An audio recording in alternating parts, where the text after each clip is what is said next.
This man met blonde Nordic aliens who told him the secrets of their planet and humanity. On May 16, 1979, Arlindo Gabriel dos Santos witnessed the landing of 3 UFOs and a huge manned spacecraft in Baependi, Brazil. It was considered to be the most impressive UFO encounter in the history of UFO sighting in Brazil, investigated by Ubirajara Franco Rodrigues.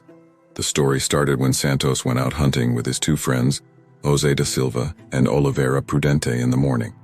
The friends were only 6 kilometers far from their houses when they decided to split up.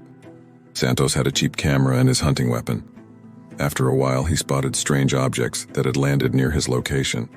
In curiosity, he rushed to observe them.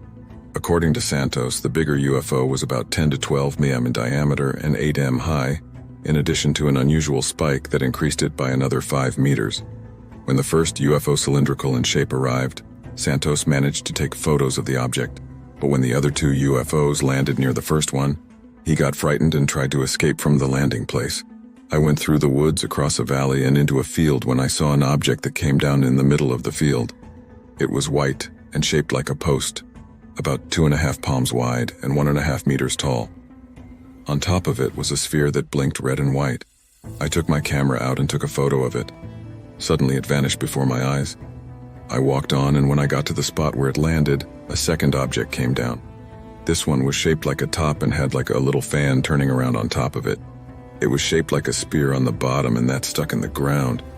While running, he was stopped by some kind of light beam from the alien ship and saw 2 aliens coming out of it. They wore identical clothes and transparent helmets. The aliens were about 1.5 meters high but looked very strong.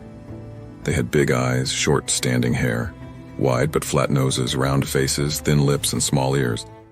Santos began screaming and begging them to let him go, but the aliens tried to calm him down and told him that they were not going to harm him. The 2 men came to me and each took me by the arm, and I got even more troubled and frightened.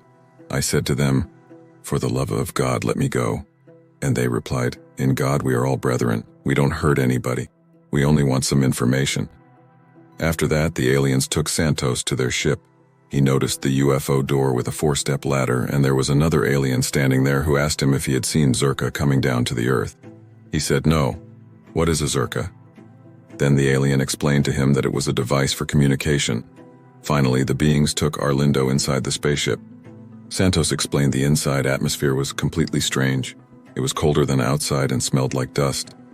Inside, he saw other aliens who were busy doing some work. He also saw a blonde woman, plump and pink-faced, with no neck and wearing something similar to telephone receivers on her ears. He also met some other aliens, and they all had human-like appearances.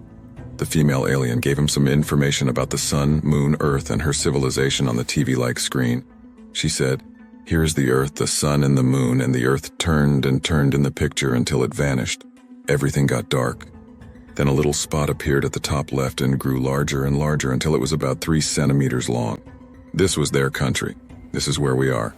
I don't know if we were in their country or on Earth. We come from there and return in only a few hours, but it is according to the rotation of the Earth. If the rotation is not favorable, we cannot pass. When that happens, we go back." Then the man pressed a button, the light went off, and we went back to the other room. Santos spent about 2 hours on the alien ship, and after that, he returned to his home suffering from severe nausea and dizziness. UFO investigator Ubirajara Rodrigues was leading the case of Santos.